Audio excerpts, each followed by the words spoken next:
Mitra bisnis, para buruh sudah memulai demo dan mogok untuk memprotes kenaikan UMP yang dinilai rendah.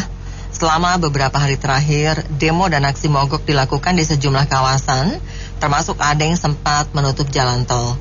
Bahkan di Serang ada seorang supir truk yang dipukuli dan truknya dirusak massa demo buruh hanya karena menyindir dengan mengucap terima kasih karena demo ini jalanan jadi macet.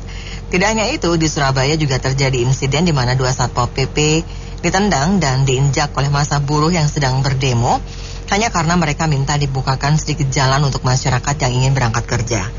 Apa komentar Anda mengenai demo dan aksi mogok buruh yang sepertinya berlangsung terus-menerus hampir 5 tahun ini? 633-9160 dan WhatsApp call 0816924924 kami buka untuk Anda. Iya, sebenarnya ini ada kesepakatan antara pihak wakil dari buruh, pemerintah setempat ya, pemerintah daerah atau mewakili pemerintah pusat, kemudian juga dari pihak pengusaha.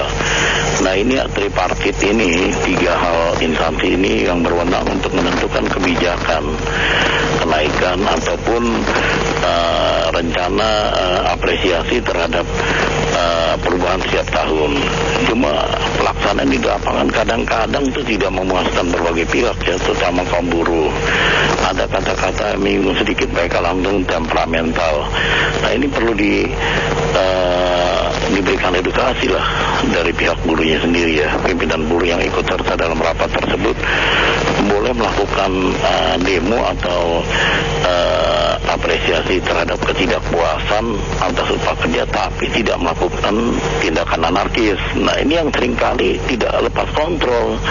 Jadi saya kira dari pihak pengendara pun harusnya tidak boleh memberikan ejekan-ejekan itu, cukup menyatakan terima kasih aja. Jadi saya kira ada keselarasan dan keseimbangan. Kalau kedua pihak ini menjadi sinergi, saya kira tidak terjadi bentrokan. Mereka menyampaikan aspirasi, sementara pengguna jalan pun bisa mengucapkan kata terima kasih. Saya kira ada harmonisasi, ya kan, menjadi satu hal yang tegak lurus terhadap keputusan-keputusan yang telah diambil. Saya kira demikian. Demo itu udah ada izinnya belum? Kan biasa katanya ada izin dulu ya. Kalau udah ada izin sehari atau 2 hari sebelumnya itu sebaiknya supaya jangan ada konflik seperti itu ya. Itu jalan-jalan yang mau dibikin demo itu di blokade gitu sama polisi atau sama disub gitu ya, supaya mobil-mobil atau apa gitu ya nggak lewat jalan itu. Menurut saya itu lebih bagus. Jadi supaya pas ada demo itu sama sekali nggak ada konflik ya, baik yang pengemudi mobil ataupun yang demo. Satu. Terus yang kedua, kalau menurut saya sih upah buruh di Indonesia itu mau ya itu kalau mau diperbaiki kualitasnya, maksud saya SDM-nya gitu, kualitas pendidikannya lah. Saya lihat nih dari zaman Orde Baru juga demo-demo ini juga sering terjadi ya, bukan zaman Pak Jokowi. Sampai kapanpun juga kalau kualitas SDM-nya Indonesia masih kayak sekarang Bu ya, demo ini nggak bakal selesai. Jadi sebaiknya tuh siapapun presidennya nanti itu pendidikan yang bagus lah, supaya kayak di negara-negara lain tuh pendidikannya bagus, jadi kualitas SDM-nya bagus, jadi upah buruh juga nggak kayak di Indonesia gitu. Itu yang paling penting kalau menurut saya ya. Kalau nggak diselesaikan SDM-nya yang bagus ya, sampai kapanpun siapapun juga, walaupun bukan Presiden Pak Jokowi lagi, akan ada demo-demo seperti ini terus. Sebenarnya ini buruh demo ya, salah pemerintah, nggak tegas. Kan pemerintah kan bisa nego sama pengusaha kan, ya nggak? Kau ikutin semua istilahnya kucing-kucing, kambing, semua mana ada beresnya gitu. Mereka mau aja rusak seperti demo di Monas, patung kuda itu kan merusak sengaja, mereka kan mengacau ya. Pemerintahan nggak benar, karena Departemen Tenaga Kerjanya, ya nggak? Kalau buruh memang kalau malu ya usaha wira swasta sendiri. Tapi kalau begini masa depan bangsa kita kan ada istilah kan sawah gelap gitu, tau nggak? Gak ada baju aja. Terima kasih. Itu buruh-buruh itu udah jadi preman itu, jadi nggak bisa jadi buruh lagi. Bikin malu aja seluruh dunia. Itu juga salah satu kegagalan Jokowi itu dalam 10 tahun tidak bisa mengatasi. Setiap tahun demo dan ganggu orang, malah pukul orang. Sungguh memalukan. Terima kasih. Itu udah bersyukur pabriknya masih buka. Itu banyak yang pindah ke Vietnam. Di situ nggak ada demo-demoan. Memang keadaan lagi sepi. Itu di sepanjang jalan raya aja banyak yang ruko mau dijual. sampai nggak laku tuh dihancurin bangunannya. Jadi nggak bisa begitu, demo-demo terus, bikin kacau jalanan aja. Jadi orang yang nggak bersalah dipukul-pukulin buat apa kayak begitu. Bersyukur aja itu masih buka, banyak ada beli dari luar negeri yang murah-murah. Itu masuk ke sini gitu, jadi nggak buka pabrik lagi di sini. Jualannya juga online begitu, gitu aja. Tapi yang saya sih suka bingungnya begini, tapi kalau menteri gajinya udah gede, kenapa dinaikin lagi gitu loh? Bingung. Udah begitu juga urusannya kacau. MK lah, KPU lah, segala macam juga kacau. Tapi gajinya tinggi gitu loh. Cuman itu aja sih saya bingung. Ya, saya agak berbeda dengan komentator yang lain. Karena demo itu diatur oleh undang-undang. Kebebasan berbicara dan berpendapat, berkumpul, itu diperbolehkan oleh undang-undang. Jadi boleh-boleh saja untuk melakukan demo. Cuman kalau memang ekses demo ini yang mempersulit masyarakat, tentu di situ pemerintah harus mengawal, menjaga, menertibkan supaya demo itu tidak merugikan masyarakat di wilayah yang sedang dilakukan demo.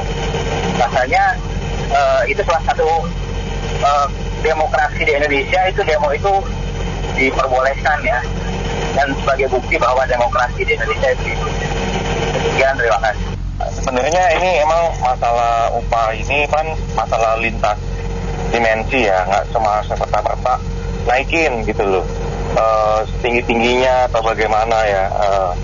Cuma kan ini pasti kompleks gitu. Kalau kita UMR-nya taruhlah jadi 8 juta, mungkin perusahaan ada yang sanggup.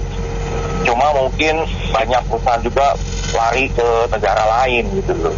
Kita ngomong tingkat produktivitasnya lah ya, kegesitannya, kita ngomong dari sisi gaji UMR-nya aja gitu loh. Cuma maksudnya itu boleh tuh pimpinan itu SPSI dan lain-lain itu juga jangan dibenamkan naikin gaji terus gitu loh. Kalau mau maju didik jadi pengusaha UMKM. Jadi jangan bergantung kepada perusahaan, itu baru hebat.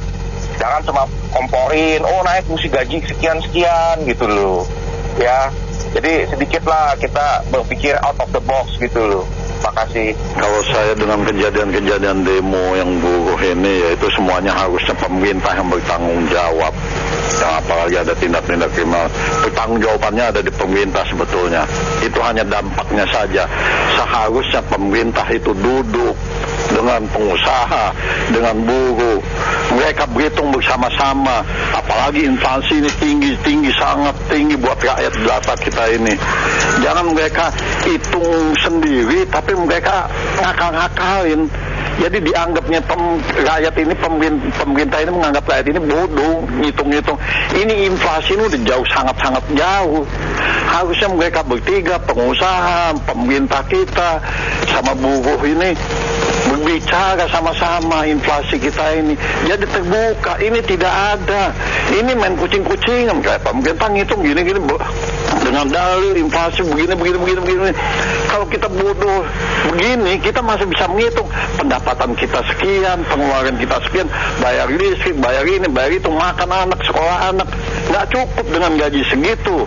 Nah, kembali lagi saya bilang, jangan pemerintah memaksakan diri mereka itu menaikkan dengan segini. Hitunglah pendapatan rakyat lagi, saya ulangi lagi. Coba kalau mereka sendiri pemerintah yang digaji oleh rakyat, inflasi, wah sangat senang sekali mereka. Mereka tidak ada dampak inflasinya, yang ada mereka naik sesuai dengan inflasi mereka. Karena mereka tetap dijamin oleh rakyatnya, digaji oleh rakyatnya, dan tidak ada pengurangan sama sekali yang digaji oleh rakyat ini. Mereka oncang-oncang kaki saja, nggak pusing.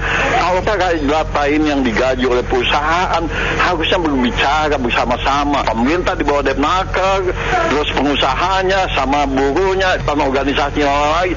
Jadi kembali lagi saya bilang, Depnaker ini jangan asal ngomong ngitung begini-begini, tapi ngitungnya asal-asalan. Mereka saja tidak dihitung pendapatan rakyatnya. Begitu saja. Makasih. Assalamualaikum. Nah itu dia, makanya kenapa aparatnya kemana, ditangkap begitu, kan premanisme itu. Tapi kayaknya mereka juga bukan buruh sih, nah, preman, bukan preman berkedok buruh, nah gitu biasa. Oke. Demo buruh dan naik UMP masih demo, dan nanti nggak ada kerjaan juga demo. UMP naik, kalau demo buruh demo terus di kawasan industri di mana, lihat begitu. Investor pun takut, sama pindah ke negara aman, ke Vietnam, ke Kamboja, kemana, masih luas lahannya, orang pindah. Nanti nggak ada kerja, nganggur, ke arah pemerintah lagi, demo lagi, gitu. Ya kan? Sendiri harus tahu kualitas sendiri, yang kerja itu diperbaiki dulu, yang baik, gaji baru naik, upah minimumnya jadi besar, ya kan? Jangan demo turun ke jalan terus, tapi ada dipakai orang juga kali. Ya nggak benar, demo sangat gitu. Apalagi jalan tutup tol segala, orang mau ke airport kemana, jadi gimana tuh? Ya ada simpatisan rakyat, ya demo, kecuali kamu baik-baik, ya kan?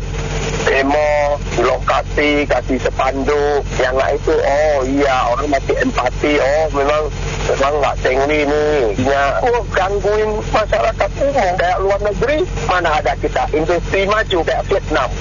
Malahan dulu dia pengungsi loh ke tempat kita Pulau Galang kan. Nah, hari ini dia ekspor barang luar biasa ke negara kita. Walaupun berat kita dari sana. Nah, kenapa? Orang bekerja, tahu diri. Ya nggak, darahnya masih miskin, masih susah. Kita harus bekerja biar investor datang, wisata datang. Negara kita maju, otomatis per kapita kita naik. Ya, terima kasih. Saya rasa buruh itu harus difasilitasi ya untuk mereka berdemo. Sebab mereka tuh berkaca kepada pemerintahan yang ada di negara kita. Pemerintah juga tidak benar melakukan korupsi, bersama-sama dengan pengusaha juga melakukan korupsi, hingga buruh melihat bahwa mereka ditindas penguasa dan pedagang. Untuk itu harus cari jalan tengahnya untuk kesejahteraan buruh. Kasihan buruh di daerah-daerah itu. Itu harus dilihat seperti itu. Perbaikilah hukum, buatlah yang benar. Terima kasih. Kalau demo buruh itu kan udah dari dulu. Mereka selalu tidak puas, mau digaji berapapun nggak akan puas. Nah, tapi boleh aja demo, namanya hak-hak dia. Kan ada tata caranya. Perlu nginjek-injek satpol. Coba kalau dia diinjek mau nggak? Sopir digebukin. Nah, sekarang udah digebukin nggak mau. Menang sendiri. Nah, saran saya itu yang serikat buruh itu yang ngurusin, yang terima duit tiap bulan miliaran, itu mau bikin perusahaan sendiri, bikin pabrik sendiri, tampung orang-orang demo itu digaji yang tinggi itu, jadi biar merasakan bagaimana susahnya orang berusaha. Jangan aja jadi provokator, tiap bulan terima iuran, terima duit dari buruh, misalnya memprovokator aja alasannya berjuang. Nah itu cobalah dia berpikir supaya jadi pengusaha. Kita tampunglah para pendemo yang brutal-brutal itu, biar tahu rasanya jadi pengusaha. Memang tadi pagi saya juga sempat dengar komen itu topik ini ya. Ini pertama-tama nih soal yang pemukulan dulu deh. Ini kayaknya buruhnya nih aneh nih, kayak nggak ada otaknya. Satu itu. Kedua, buat apa sih mau mukul-mukul supir truk, cok belur? Nah, ketiga, namanya demo ya oke lah. Aku juga bilang itu kan namanya aspirasi rakyat. Karena kan ya namanya buruh itu kan ya pastilah tuntut apa-apa ya gaji dan lain sebagainya. Cuma ya seperti apa penelpon-penelpon sebelumnya ya disaranin harusnya ada jalan tengahnya. Gimana solusinya buat nyelesain hal ini. Cuma masalahnya maaf aja kalau gajinya tuntutnya sampai naik sampai 10 juta per bulan pun ya tetap aja yang nggak akan puasnya manusia sekarang. Apalagi ya tahu sendiri ya gaya hidup manusia juga harusnya ya diatur. Kalau merasa gajian kamu mencukupi untuk kebutuhan ya harusnya sesuaikan, kelola keuangan dengan baik. Malah nuntut sana gaji naik sana sini ya kan kesannya gimana. Pengusaha kan juga butuh itu juga, butuh cuan juga. Ya aku sih harap sih ya tolonglah para buruh-buruh ya harusnya ya ada edukasi juga lah. Ya, jadi buruh itu dia kan punya asosiasi ya, buruh metal lah, buruh SPSI lah, apa itu. Nah, mereka itu punya wakil-wakilnya gitu. Wakil di syarikat itu dia dibayar anggotanya gitu kan, dia dibayar oleh anggotanya untuk berjuang mewakili para buruh itu. Nah begitu, jadi formatnya begitu. Jadi mereka bukan berjuang untuk diri sendiri ya, berjuang untuk bersama-sama ya gitu. Nah jadi kalau misalnya mereka berangkat demo itu sebenarnya yang berangkat sedikit tuh. Oleh karena itu dia kadang-kadang minta wakil doang dari PT A sekian orang, PT B sekian orang gitu. Mereka menjalankan apa yang di hasil musyawarah dari serikat masing-masing. Jadi kalau mereka tidak demo itu mereka sudah menyalahi atau tidak menjalankan amanat yang dia berikan, yang diberikan oleh para buruh gitu. Sebenarnya sih tidak perlu sampai, kalau namanya wakil gitu ya, kerja kan tidak harus menggebu-gebu berantem di itu kan, jarang ada kan di sini kan. Nah harusnya ya nyantai aja lah, karena yang penting kan dia dibayar oleh para anggotanya ya, nggak perlu mukul-mukulin orang, yang penting demo-demo gitu, kelihatan kerja udah cukup ya, karena itu sebenarnya pekerjaan mereka memang demo gitu, sebagai wakil buruh gitu. Ya, terima kasih. Kalau saran saya untuk semua buruh, jangan cuma perusahaan yang didemo, harusnya pemerintah itu didemo juga berjilid-jilid. Jangan sembako makin naik, bahan bakar makin naik, UMP-nya segitu-gitu aja. Sebetulnya itu nggak balance. Kalau saran dari saya, mendingan yang didemo jangan cuma perusahaan aja untuk minta kenaikan, tapi pemerintah itu harus diperas kalau perlu. Karena pemerintah itu bisa bergerak karena kita bayar pajak loh. Jangan cuma menyalahkan buruh juga, nggak boleh juga. Karena kan memang dengan keadaan ekonomi yang sulit saat ini, memenuhi kebutuhan itu nggak cukup dengan segitu. Itu saran dari saya. Jika ada demo yang melanggar hukum ya, baik secara izinnya tidak ada atau pemberitahuan tidak ada, apalagi mengganggu ketertiban umum, ya harus ditindak, ditangkap gitu. Cuman saya ingin melihat bahwa jangan terus-terusan buruh ini dibenturkan sama pengusaha. Begitu juga pengusaha terbentur dengan buruh tenaga kerja. Begitu saja pemainnya itu. Padahal sebenarnya di sini peran pemerintah sangat penting. UMR ini kan hanya instrumen ya, instrumen untuk hidup yang layak, dalam katakanlah hidup yang layak. Padahal yang lebih penting itu bukan alatnya itu UMR, tetapi harga-harga itu sendiri. Jadi yes, satu sisi memang UMR harus ditetapkan, tentu dengan formulasi yang sudah disepakati semua pihak. Ada yang naik 1%, 2%, berapa persen, dan 100%. Tapi bayangkan, kenaikan persen ini akan menjadi sia-sia jika harga-harga di luaran itu tidak terkendali kok, harga kebutuhan bahan pokok. Sejak Ibu Sri Mulyani mengumumkan kenaikan harga BBM pada tanggal 20 atau 22 November tahun 2022, itu harga-harga sudah merangkak naik, terutama harga-harga yang bersentuhan dengan masyarakat bawah ya, buruh dalam hal ini. Semua masyarakat bawah itu otomatis beras, ikan, transport, pendidikan. Kalau masyarakat atas kan barangkali lebih kepada otomotif, properti, sekuritas, produk perbankan dan sebagainya. Tapi di komoditas itu terasa sekali, sehingga pemerintah mari kepala daerah masing-masing atau kementerian terkait atau Pak Jokowi memerintahkan pada jajarannya, ini harga-harga harus diturunkan Pak. 5,42% inflasi year on year November secara agregat, tapi kalau sektoral, harga nasi, harga telur, harga sayur itu memang membuat gaji yang naik itu kalau nanti dinaikkan sekian persen begitu, itu jadi delusi, terjadi dilution income.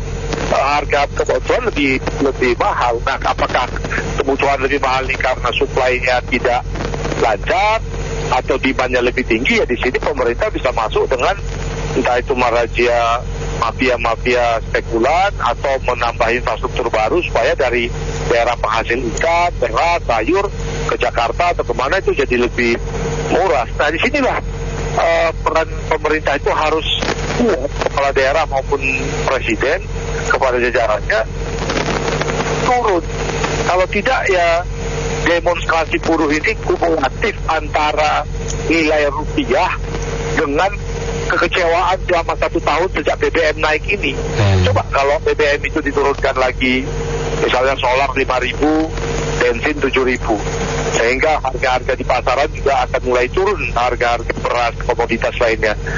Barangkali angka kenaikan UMR tahun ini akan terasa cukup lega, barangkali ya, ini pendapat pribadi, akan terasa lega buat pekerja karena harga-harga kebutuhan sehari-harinya lebih terjangkau gitu.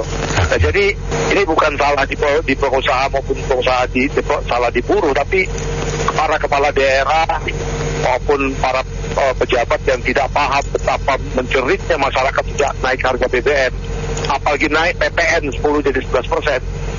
Hati nurani mereka ini yang harus diketok dan harus dikejar oleh para buruh, sebenarnya adalah para pejabat kita atas kebijakan yang menaikkan harga-harga ini. Lagi. Kalau mau saya sih gini ya, memang demo sih demo ya, tapi istilahnya ini jangan sampai kebablasan lah gitu. Boleh beristilahnya mengemukakan pendapat ya, mungkin protes ini protes itu ya, jangan sampai anarkis gitu loh. Sedangkan istilahnya yang di demo itu kan ini ya, kebijakannya ya. Cuma kalau sampai merugikan istilahnya masyarakat ya, maupun juga kan istilahnya kan demo itu kan istilahnya menutupin kayak misalkan tol, sampai memukulin orang apa-apa, itu sih kan sangat-sangat tidak benar ya istilahnya gitu. Jadi istilahnya sama-sama lah demo-demo, tapi ya betul-betul menghargai satu sama lain lah. Jadi betul-betul jangan sampai anarkis ya, itu aja sih. Jangan sampai kebablasan lah, itu aja. Makasih. Saya sih sebenarnya sependapat sama orang yang istilahnya gini, kalau mau demo nggak apa-apa sih, itu monggo-monggo, itu kan dilindungi oleh undang-undang ya, mau demo silahkan. Tapi kalau demo udah sampai ngeblok jalan, udah gitu anarkis, nah itu nggak bener. Pakai otak lah sedikit kalau mau demo. Kalian memblok jalan seperti itu, kalau ada orang sekarat di ambulans bagaimana? Ibu-ibu yang mau melahirkan bagaimana? Orang yang mengejar pesawat bagaimana? Atau ada orang yang penting mati hidupnya dia harus diinterview hari itu bagaimana? Jadi pakailah otak sedikit, hai buruh. Walaupun kalian begitu disetir sama ketua-ketua buruh ini yang kekayaannya juga ampun-ampunan yang kalian nggak tahu, tapi pikirkan kepentingan umum juga. Jadi kalau mau demo boleh, tapi minimal sisakanlah 1-2 lajur untuk kepentingan rakyat umum. Jangan kalian disumpahin sama satu kemarin kejadian di Cikampek itu ada truk dari yang menunggu dari jam berapa, dari sampai ketemu pagi lagi baru bisa bongkar dia. Kan kasihan bapak-bapak di blok satu jalan gitu. Jadi saya sih nggak masalah, monggo mau menyuarakan kenaikan 15%, 20% segala macam, ngomong kosong seperti itu, doa inflasi tidak cukup dan sebagainya. Saya kasih tahu satu hal, begitu ada UMP naik, itu semua pengusaha juga tidak bego, semua juga naikin lagi semua harga-harga. Intinya jadi akibatnya ada korelasi antara kenaikan UMP dengan kenaikan harga-harga barang di pasar. Itu pasti ada korelasi, nggak mungkin nggak ada.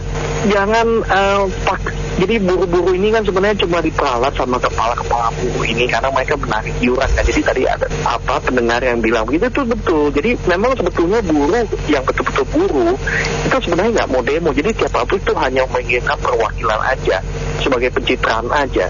Jadi yang buruh-buruh ini yang demo dia sebenarnya yang biang-kerok di perusahaan sebetulnya, yang kerjanya nggak bener, yang biang rusuh. Jadi tolonglah lain kali kalau mau demo silahkan kalian bapak-bapak, tapi janganlah gebukin orang dan jangan ngeblokin jalanan seperti itu. Minimal berempatilah dengan dengan pengguna jalan juga. Dan apalagi kalau ada keadaan emergency di ambulan, kita nggak tahu kalau ada orang sekarat, ibu-ibu melahirkan akhirnya anaknya meninggal atau orang itu meninggal di ambulans, kalian mau tanggung jawab bagaimana? Jangan pakai otak lah sedikit, saya rasa begitulah ya. Gini ya, ini kan negara demokrasi ya, jadi demo itu kan hak mereka. Tapi negara ini cuman yang ditonjolkan demokrasinya saja, tanggung jawabnya tidak ditonjolkan. Itu kan dari dulu. Kalau saat bicara demokrasi lantang banget, tapi kalau saat bicara tanggung jawab melipit, capek deh.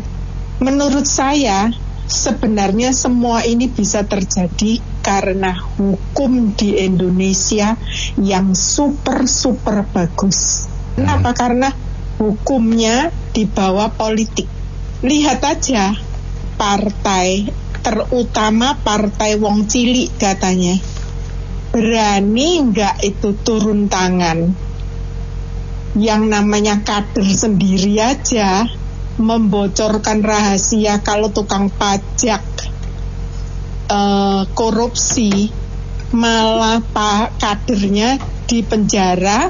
Terus ayah dari kadernya minta tolong ke partai politik, minta keadilan, juga tidak digubris. Itu katanya partai wong cilik. Hal-hal seperti ini kan lucu. Jadi kalau orang cilik yang teriak tidak didengarkan. Sekarang kalau mau kampanye gini atau kalau mau pemilu, mana ada yang berani komentar, terutama para politisi. Padahal yang sebenarnya di sosial media itu netizen udah mengatakan kali ini harus dihukum dan tidak boleh dimaafkan supaya menjadi pelajaran. Berarti netizennya jauh lebih punya pikiran, jauh lebih pikiran maju ketimbang elit politiknya kan. Makasih.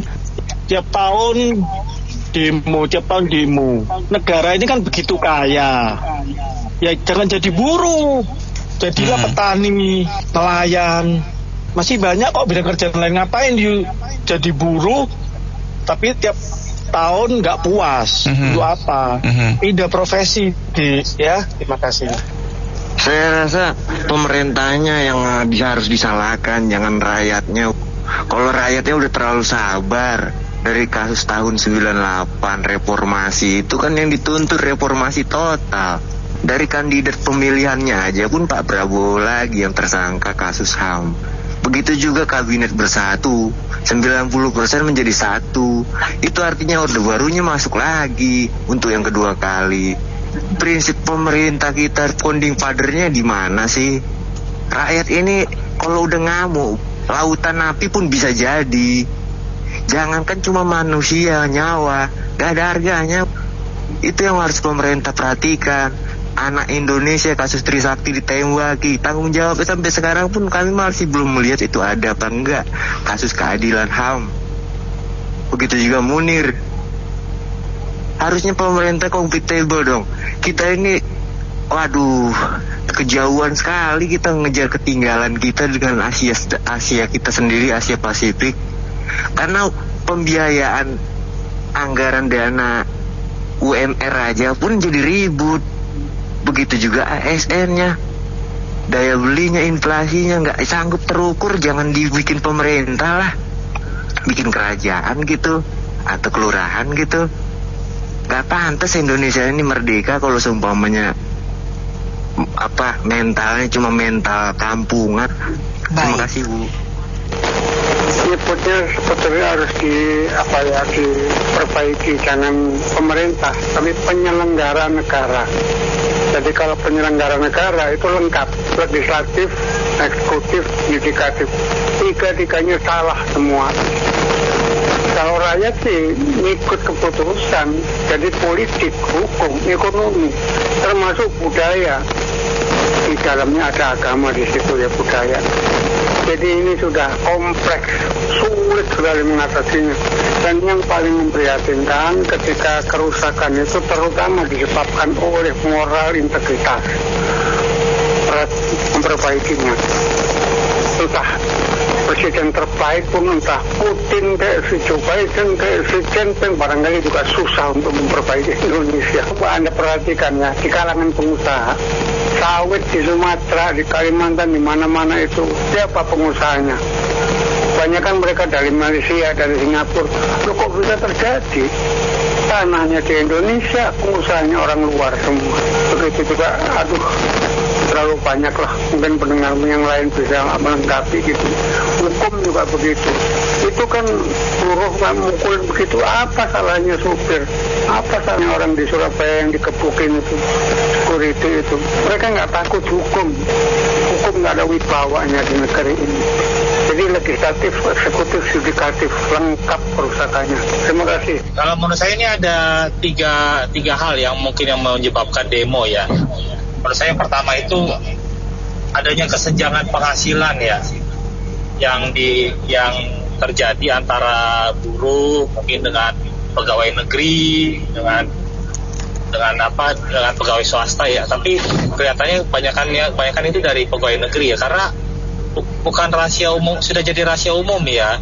Pemerintah itu nggak tahu tujuannya apa ya. Kalau ada kenaikan pegawai negeri itu 10% sampai 14%, itu diumumkan di media massa, di TV, di radio, bahwa akan ada kenaikan pegawai negeri, mungkin mau menarik massa atau simpatisan, dan agar pemerintah ini kesannya memperhatikan rakyat kecil gitu. Tapi rakyat kecil kan nggak hanya ASN atau PNS saja, buruh juga termasuk. Nah itu besaran kenaikannya itu fantastis. PNS dan ASN itu ada sampai 14% atau 15%. Belum lagi ditambah tunjangan pokok, tunjangan beras, tunjangan kebutuhan pokok, sandang pangan, bahkan ada gaji ke-13 hingga gaji ke-14, Mbak. Bayangin aja. Gimana nggak membuat para buruh iri yang kenaikannya hanya berapa, nggak nyampe 2 digit kenaikan UMR-nya.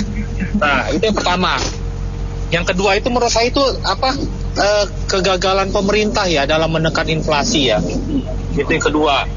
Kalau misalkan harga telur misalkan nih sama dengan harga bisa dikendalikan, nggak naik hingga sekarang kan naiknya hingga 25% ya dalam 2-3 tahun ini ya. Coba kalau misalkan naiknya harga telur itu nggak jauh-jauh amat ya, misalkan dari yang 20.000 kemarin mungkin cuman sekitar ya 21.000. Nah itu saya rasa dengan kenaikan UMR yang 5% itu para buruh akan legowo. Nah yang ketiga ini menurut saya, kalau memang mau ada perbaikan dari pihak buruh, ya sudah, salurkan aspirasi pada jalan yang benar. Jangan mengganggu ketertiban orang lain yang mau kerja, yang nggak ada hubungannya dengan demo-demo Anda ini para buruh. Salurkan ke jalur yang benar. Nah, buruh ini kan sekarang ada partai buruh tuh. Nah, partai nomor 6, mohon maaf ini bukan iklan ya, kampanye. Salurkan aja ke situ. Nah, nanti dengan begitu para kader-kader atau para petinggi-petinggi buruh itu akan menyalurkan aspirasi Anda pada jalan yang benar, tidak di jalanan, mengganggu ketertiban, mengganggu orang-orang. Itu aja, terima kasih. Baik, terima kasih banyak Anda mitra bisnis yang sudah beropini untuk Businessman Opinion. Saya Nina Amelia.